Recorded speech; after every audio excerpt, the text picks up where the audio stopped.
Hello friends, Helen Keller എഴുതിയ അവരുടെ ആത്മകഥയായ എൻ്റെ ജീവിതകഥ ഭാഗം 3. സ്വയം ആവിഷ്കരിക്കാനുള്ള ആഗ്രഹം എന്നിൽ വളർന്നുകൊണ്ടേയിരുന്നു. ഞാൻ ഉപയോഗിച്ചുകൊണ്ടിരുന്ന ആംഗ്യങ്ങൾ അതിന് തീരെ മതിയാകാതെയായി. സ്വയം മനസ്സിലാക്കാൻ കഴിയാതെ വരുമ്പോൾ എന്നിൽ വികാരങ്ങൾ അണപൊട്ടിയൊഴുകി. ഏതോ അദൃശ്യകരങ്ങൾ എന്നെ ബന്ധിപ്പിച്ചിരിക്കുകയാണെന്ന് എനിക്ക് തോന്നി.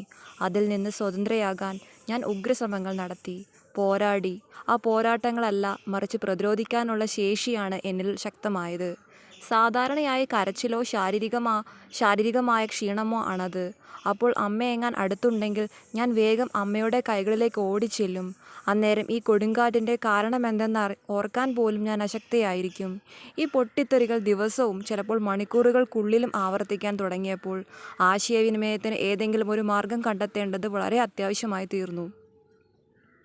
അച്ഛനും അമ്മയും വളരെയേറെ ദുഃഖിതരും ഉത്കണ്ഠാകുലരുമായി. അന്ധർക്കോ ബധിരർക്കോ വേണ്ടിയുള്ള വിദ്യാലയങ്ങളൊന്നും തന്നെ ഞങ്ങളുടെ പ്രദേശത്ത് ഉണ്ടായിരുന്നില്ല. ഒരു ഉൾനാടൻ ടെസ്കമ്പിയയിൽ വന്ന് അന്ധയും ബധിരയുമായ കുട്ടിയെ പഠിപ്പിക്കാൻ ഒരാളെ കിട്ടുക എന്നതും അപ്രായോഗികമായിരുന്നു. എൻ്റെ ചില ബന്ധുക്കളും സുഹൃത്തുക്കളും എന്നെ പഠിപ്പിക്കാൻ കഴിയുമോ എന്ന് സംശയിക്കുകയും പോലും ചെയ്തു.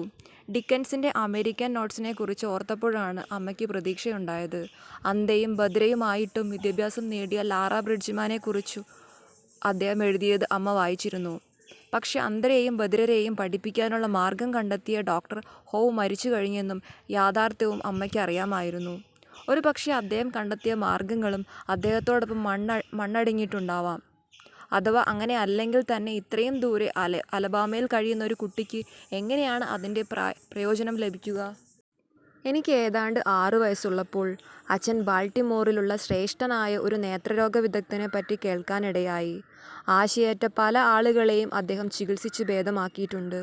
എനിക്ക് കാഴ്ച തിരിച്ചു കിട്ടാനായി എന്തെങ്കിലും ചെയ്യാനാകുമോ എന്നറിയാൻ ഉടൻ തന്നെ അച്ഛനും അമ്മയും എന്നെ ബാൾട്ടിമോറിലേക്ക് കൊണ്ടുപോയി. ഉല്ലാസപ്രദമായ ആ യാത്ര ഞാൻ വ്യക്തമായി ഓർക്കുന്നു. ട്രെയിനിൽ വെച്ച് ഞാൻ പലരെയും പരിചയപ്പെട്ടു. ഒരു സ്ത്രീ എനിക്ക് ശംഖുകൾ നിറച്ച ഒരു പെട്ടി തന്നു. നൂലിൽ കോർക്കാൻ പറ്റുന്ന വിധത്തിൽ അച്ഛൻ അവയിലെല്ലാം ദ്വാരങ്ങളിട്ടു.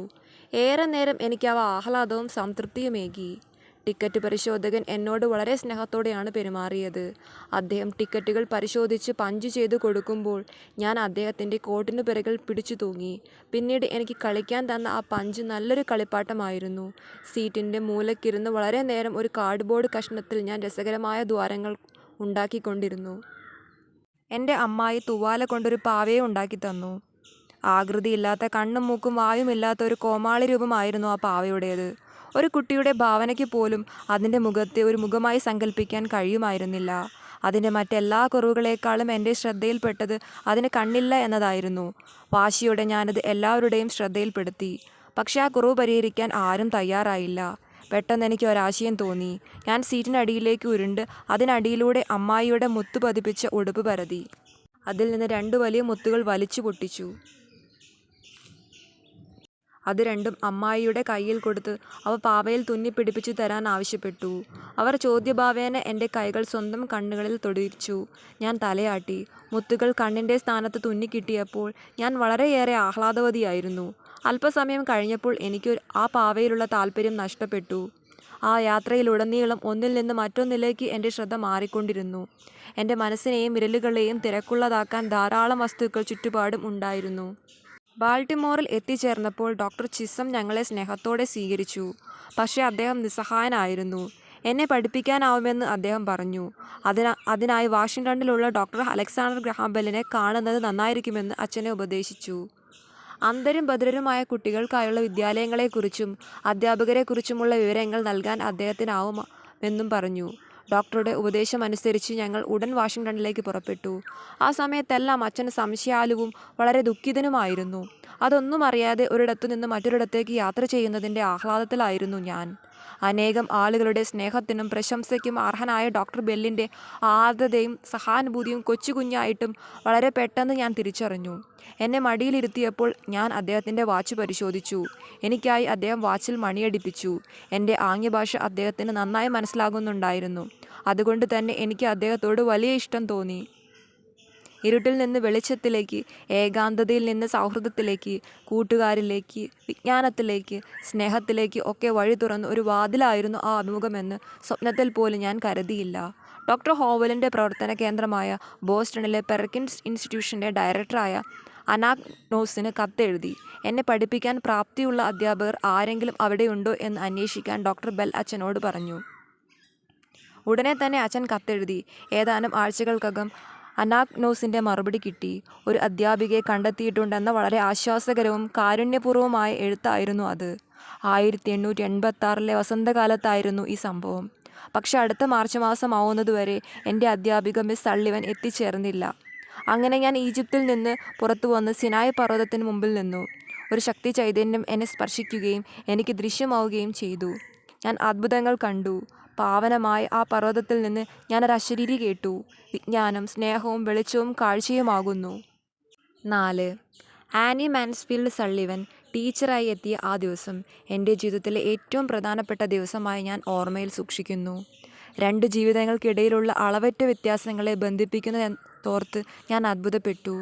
1887 മാർച്ച് 3-ാം തീയതിയായിരുന്നു അത്. എനിക്ക് 7 വയസ്സ് തികയുന്നതിന് 3 മാസങ്ങൾക്ക് മുമ്പ്. സംഭവബഹുലമായ ആ ദിവസം ഉച്ചതിരിഞ്ഞ സമയത്ത് ഞാൻ നിശബ്ദയായി പ്രതീക്ഷാനിർഭരയായി പൂമുഖത്തു നിന്നും അമ്മയുടെ ആംഗ്യങ്ങളിൽ നിന്നും വീടിനുള്ളിലെ വെപ്രാളങ്ങളിൽ നിന്നും പതിവില്ലാത്ത എന്തോ സംഗതിയുണ്ട് എന്ന് ഞാൻ മനസ്സിലാക്കിയിരുന്നു. ഞാൻ വാതിൽക്കലേക്ക് നീങ്ങി. ചവിട്ടുപടികളിൽ കാത്തുനിന്നു. പോക്കുവെയിൽ പൂമുഖത്തെ വലയം ചെയ്തിരുന്ന ഹണിസക്കിൾ പടർപ്പുകൾക്കുള്ളിലൂടെ എൻ്റെ മുഖത്ത് പതിച്ചുകൊണ്ടിരുന്നു. ഞാൻ അറിയാതെ തൊട്ടടുത്തുള്ള പൂക്കളിലും ഇലകളിലും വിരലോടിച്ചു കൊണ്ടിരുന്നു. ഭാവി എനിക്കായി കരുതി വെച്ച വിസ്മയം എന്താണെന്ന് എനിക്കറിയില്ലായിരുന്നു. ആഴ്ചകളോളം ദേഷ്യവും പകയും എൻ്റെ മനസ്സിനെ വേട്ടയാടി. ഈ സംഘർഷങ്ങളെ തുടർന്ന് കുറച്ചുകാലം നീണ്ട ഒരാലസ്യം എനിക്ക് അനുഭവപ്പെട്ടു.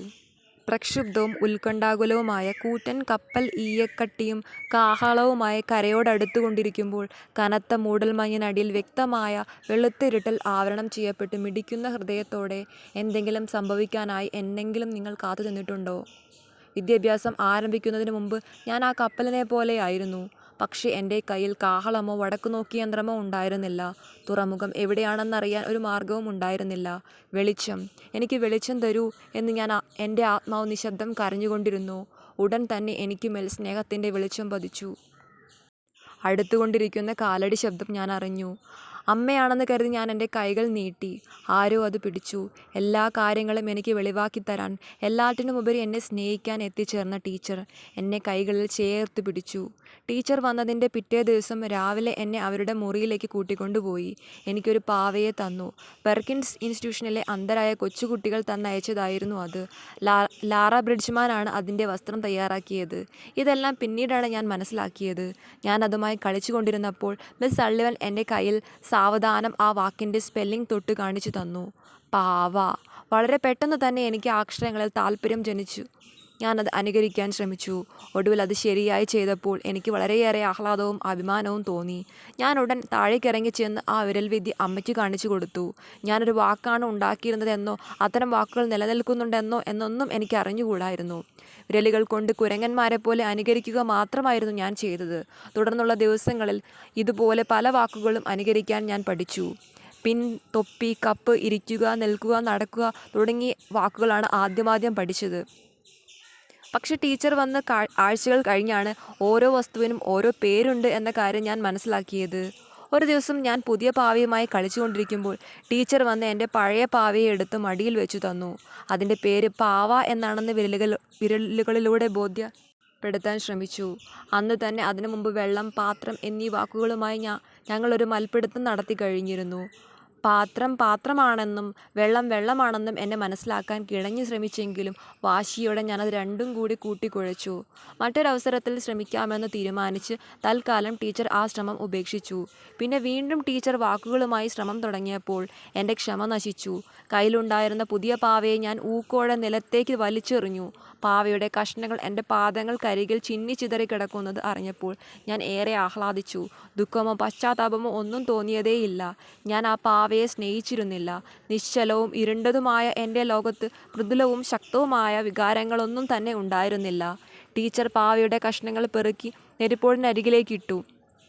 എന്നെ അസ്വസ്ഥപ്പെടുത്തിയ ഒരു വസ്തു ഇല്ലാതായപ്പോൾ എന്ന സംതൃപ്തിയാണ് എനിക്ക് അനുഭവപ്പെട്ടത്. ടീച്ചർ തൊപ്പി കൊണ്ടുവന്ന് എൻ്റെ കയ്യിൽ തന്നു. ഞങ്ങൾ പുറത്തേക്ക് നടക്കാൻ ഇറങ്ങുകയാണെന്ന് എനിക്ക് മനസ്സിലായി. വാക്കുകളില്ലാത്ത ഒരു തോന്നലിനെ ചിന്ത എന്ന് വിളിക്കാമെങ്കിൽ ഈ ചിന്ത എന്നെ ആഹ്ലാദനൃത്തം ചെയ്യിച്ചു. കിണറിനടുത്തേക്കുള്ള വഴിയിലൂടെ ഞങ്ങൾ നടന്നു. അവിടെ ആകെ പടർന്ന ഹണിസക്കിളിൻ്റെ സുഗന്ധം ഞങ്ങളെ ആകർഷിച്ചു. ആരോ വെള്ളം കോരുന്നുണ്ടായിരുന്നു. ടീച്ചർ എൻ്റെ കൈ പിടിച്ച് ഒഴുകുന്ന വെള്ളത്തിനടിയിൽ പിടിച്ചു. ഒരു കൈയിലേക്ക് തണുത്ത വെള്ളം പ്രവഹിച്ചുകൊണ്ടിരുന്നപ്പോൾ മറുകൈയിൽ ടീച്ചർ ആ വാക്കിൻ്റെ അക്ഷരങ്ങൾ ആദ്യം സാവധാനത്തിലും പിന്നെ വേഗത്തിലും തൊട്ടു മനസ്സിലാക്കി തന്നു. ഞാൻ നിശ്ചലയായി നിന്നു. എൻ്റെ മുഴുവൻ ശ്രദ്ധയും ടീച്ചറുടെ ചലിക്കുന്ന വിരലുകളിലായിരുന്നു. പെട്ടെന്ന് മറന്നുപോയ ഒരു കാര്യത്തെക്കുറിച്ച് അവ്യക്തമായൊരു ബോധം എന്നിലുണ്ടായി. മടങ്ങി വന്ന ആ ചിന്തയിൽ ഞാൻ പുളകം കൊണ്ടു. വെള്ളം എന്നാൽ എൻ്റെ കയ്യിലൂടെ ഒലിച്ചിറങ്ങിപ്പോകുന്ന അത്ഭുതകരമായ ആ തണുത്ത എന്തോ ഒന്നാണ് എന്ന് ഞാൻ മനസ്സിലാക്കുകയായിരുന്നു. ജീവനുള്ള ആ വാക്ക് എൻ്റെ ആത്മാവിനെ ഉണർത്തി. വെളിച്ചവും പ്രതീക്ഷയും ആഹ്ലാദവുമേകി അതിനെ സ്വതന്ത്രമാക്കി. പ്രതിബന്ധങ്ങൾ അപ്പോഴും ഉണ്ടായിരുന്നു, പക്ഷെ അവയെല്ലാം യഥാസമയം തൂത്തുകളയാൻ പറ്റുന്നവയായിരുന്നു. പഠിക്കാനുള്ള ഉത്സാഹത്തോടെയാണ് ഞാൻ അവിടെ നിന്ന് മടങ്ങിയത്. എല്ലാ വസ്തുവിനും ഒരു പേരുണ്ട്. ഓരോ പേരും ഓരോ പുതിയ ചിന്തയ്ക്ക് ജന്മം നൽകി. വീട്ടിലേക്ക് മടങ്ങി വരുന്ന വഴി ഞാൻ സ്പർശിച്ച ഓരോ വസ്തുവിലും ജീവൻ തുടിക്കുന്നതായി എനിക്ക് അനുഭവപ്പെട്ടു. എന്നിലേക്ക് കടന്നു വന്ന അത്ഭുതകരമായ പുതിയ കാഴ്ചയോടെയാണ് എല്ലാത്തിനെയും ഞാൻ കണ്ടത് എന്നതായിരുന്നു അതിന് കാരണം. വീട്ടിലെത്തിയ ഉടൻ പൊട്ടിയ പാവയെക്കുറിച്ച് എനിക്ക് ഓർമ്മ വന്നു. നെരിപ്പോടിനരികിലേക്ക് ചെന്ന് ഞാൻ ആ കഷ്ണങ്ങൾ പെറുക്കിയെടുത്തു. അവയെ ഒന്നിച്ചു ചേർത്ത് വയ്ക്കാൻ നിഷ്ഫലമായി ശ്രമിച്ചു.